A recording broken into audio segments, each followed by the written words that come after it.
ராத்திரி ஆயிடுது. சிறகடிக்க ஆசையில அண்ணாமலை எல்லாரும் போய் படுங்கோ அப்படின்னு சொல்றாரு.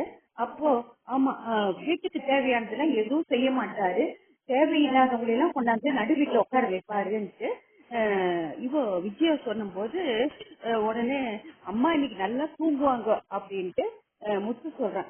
எதுக்கு என்ன சொல்லிட்டாருல்ல அதுக்காக தானே அப்படின்னு. கரெக்டா கண்டுபிடிச்சிருக்க மீனா அப்படின்ட்டு இவன் சொல்லுவான், முத்து சொல்லுவான். சரி சரி நம்ம ரூமுக்கு அவங்க ரூம்ல போய் படுக்கலாம், அப்புறமா நான் அந்த ரூம் அவன் விட மாட்டான் அப்படின்ட்டு இவங்க 2 பேரும் போவாங்க. போய் உள்ள போய் படுக்கிறதுக்காக போகும்போது ஐயோ நான் வெளியில எப்படி படுப்பேன், வெளியில எப்படி படுப்பேன் மனோஜ் ஒரே புலம்பல். அப்போ உடனே வந்து கதவை தட்டுவான். என்னடா அப்படின்னா, எனக்கு சார்ஜர் எடுக்கணும் அப்படின்னா. சரி சார்ஜர் எடுத்துட்டு போவோம். கொஞ்ச நாள் பொறுத்து திரும்ப வந்து என்னுடைய பில்லோ இல்லாம என்னால தூங்க முடியாது அப்படின்னும். சரி எடுத்துட்டு போ அப்படின்னும். திரும்ப வந்து கதவை தட்டுவான். அங்க இருக்கிற எல்லாத்தையும் ஒரு மூட்டையா கட்டி அவன் கையில கொடுப்பான். திரும்ப வந்து நீ கதவை தட்டின கையை உடச்சுக்குவேன் அப்படின்ட்டு முத்து சொல்லுவான். இவ மீனா கீழே பாய் போட்டு படுத்துப்பா. என்னத்துக்கு அப்படின்னா, இல்ல இல்ல எனக்கு இதுதான் சௌகரியமா இருக்கும், நீங்க கூட அந்த கட்டில் மேல ஒரு பாய் போட்டு படுங்க அப்படின்னு சொல்லுவா. எவ்வளவு ஒரு இதுவா சொல்றா பாருங்க. உடனே இவன் சொல்லுவான், சரி உன் பக்கத்துல படுத்தாதான் பூமணம் வீசும். அப்ப பூவை உங்க மேலேயே சுத்தி விட வேண்டியதான்னு இவங்க 2 பேரும் சந்தோஷமா படுத்துக்கிறாங்க. இங்க வெளியில புலம்பி தள்ளுறான். ஐயோ முடியலையே முடியலையே, என்னால தூங்க முடியலையே, எப்படி தூங்குறது, ஒரே வேக்குது அப்படிங்கிற.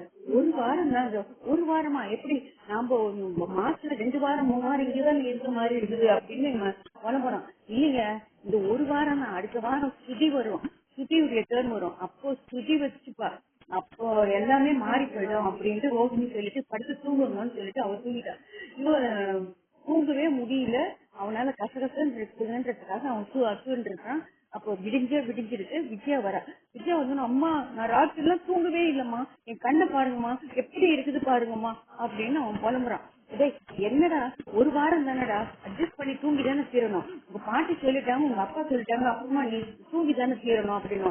அம்மா இங்கெல்லாம் தூங்க முடியாதுமா, வந்து பாருங்கம்மா, மைக்ரோவன் உள்ள தூங்குற மாதிரி இருக்குது அப்படின்னா, ஃபிளார் பார்க்கல தூங்குற மாதிரி இருக்குது. என்னது அப்படின்ட்டு அவங்க அம்மா சொல்லுவாங்க. ஏன்டா கொஞ்ச நாள் முன்னாடி நானும் அப்பா கூட தானே இங்க படுத்துட்டு இருந்தோம், அப்பெல்லாம் உனக்கு இது தோணலையா, அது ஒரு வாரம் அட்ஜஸ்ட் பண்ணி தூங்கு அப்படின்னு சொல்லிட்டு, இன்னும் ரோஹிணி இன்னும் எழுந்துக்கலையா அப்படின்றதுக்குள்ள எல்லாம் முடிஞ்சிச்சு. இப்போ டைனிங் டேபிள்ல உட்காந்து உட்காடுறாங்க. உட்காந்த உடனே இவன் சொல்றான், இவன் அப்படியே தூங்கினே இருக்கிறான். முத்து சொல்றான், என்னடா பாரு அவன் சாப்பிடும்போது பிரேயர் பண்றான் அப்படின்னு போது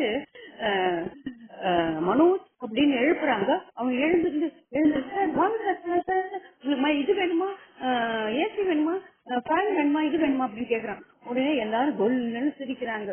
என்னடா தூக்கத்திலே பேச ஆரம்பிச்சிட்டியா, தூக்கத்திலே பிசினஸ் பண்ண ஆரம்பிச்சிட்டியா அப்படிங்கும் போது இவனுக்கு, இல்ல ராத்திரி எல்லாம் தூங்கலையா, எனக்கு அப்படிதான் இருக்குது அப்படின்னு. உடம்ப கொஞ்சம் ஆட்டி ஆட்டி வேலை செய்தா தூக்கம் வரும் பாரு.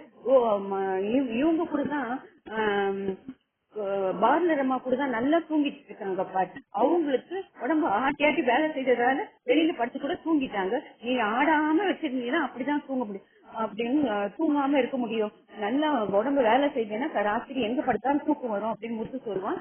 அப்போ இவங்க அப்பா சொல்லுவாரு, ஆமா கடைக்கு எல்லாம் ஏற்பாடு பண்ணிட்டியா, நாளைக்கு நான் கடைக்கு ஓனர்னு சொல்லும்போது அவங்க அப்பா சொல்லுவாரு, எல்லாம் பண்ணிட்டேன்ப்பா, யாரு திறக்க போறீங்க, யாரு திறக்க வைக்க போறீங்க அப்படின்னு சொல்லும் போது, அதுக்குதான் ஒரு நடிகையை பத்தி. நடிகையா, என்னடா என்னடா சொல்ற அப்படின்னு. ஆமாப்பா, ஒரு 3 நடிகைகிட்ட பேசிட்டு இருக்கோம். என்னது நடிகைன்னா ரூபா வாங்குவாங்களே, ஆமா ஒரு 2 லட்சம் ரூபாய் ஆகும் அப்படிங்கும் போது விஜயா மூஞ்சி சின்னதா போயிடுது. இந்த முத்து மட்டும் அவ்வளவு அழகா கவனிச்சுட்டே இருக்கிறாங்க. ரொம்ப அழகா கவனிச்சுட்டே இருக்கான் அம்மா முகம் மாறுறது. அப்ப அவன் சொல்லுவான், ஏண்டா 2 லட்சம் கொடுத்து அவனுக்கு வேஸ்ட் பண்றதை விட அம்மா வச்சு திறக்கலாம் இல்ல, நாட்டுல பாட்டி இருக்கிறாங்க, ஏன் வீட்டுல இருக்கவங்க மேல நம்பிக்கை இல்லையா, பாட்டி இருக்கிறாங்க, அம்மா இருக்கிறாங்க, உன்னுடைய பாரதம்மாவே இருக்கிறாங்க, இவங்களெல்லாம் வச்சு நீ திறக்க வேண்டியதுதானே, இவங்க மேல எல்லாம் உங்களுக்கு நம்பிக்கை இல்லையா அப்படின்ட்டு முத்து சொல்றான். அப்போ விஷயம் முக்கியம் அப்படியே சந்தோஷமா ஆயிடுது. அதுக்குள்ள அவன் சொல்றான், இல்ல அதுக்குன்னு ஒரு ஸ்ட்ராட்டஜி இருக்குது, அதுக்குன்னு ஒரு பவர் இருக்குது, அவங்களெல்லாம் வச்சு திறந்தாதான் நான் பாப்புலர் ஆகணும்னு நீ நினைச்சினா பேசாம இவங்கள கைட்டி விட்டுட்டு, யார பார்லரம்மா கைட்டி விட்டுட்டு நிரந்தர பாப்புலர் ஆகணும்னா ஒரு சினிமா கதையை கல்யாணம் பண்ணிக்கோ அப்படின்னு சொல்லுவா. எல்லாரும் ஃபர்ஸ்ட் தான் இருப்பாங்க. அப்போ இவளுடைய மூஞ்சி துவண்டு போறத பார்த்துட்டு ரோஹிணி சொல்லுவா, அம்மா தான் விஜய் அம்மா தான் கடையை திறக்கணும் அப்படின்னு சொல்லும்போது எனக்கு ஒரே சந்தோஷமா திரும்ப அம்மா அப்பா வேணாம்ப்பா அப்படின்னு அவங்க சொல்லியாச்சு இல்ல இனிமேல் பட்டு நாட்டியம்மா தலைமையே விஜய் அம்மா ரிப்பன் வெட்டுவாங்க, இதுதான் முடிவு அப்படின்ட்டு அவன் சொல்லி முடிச்சுட்டான்.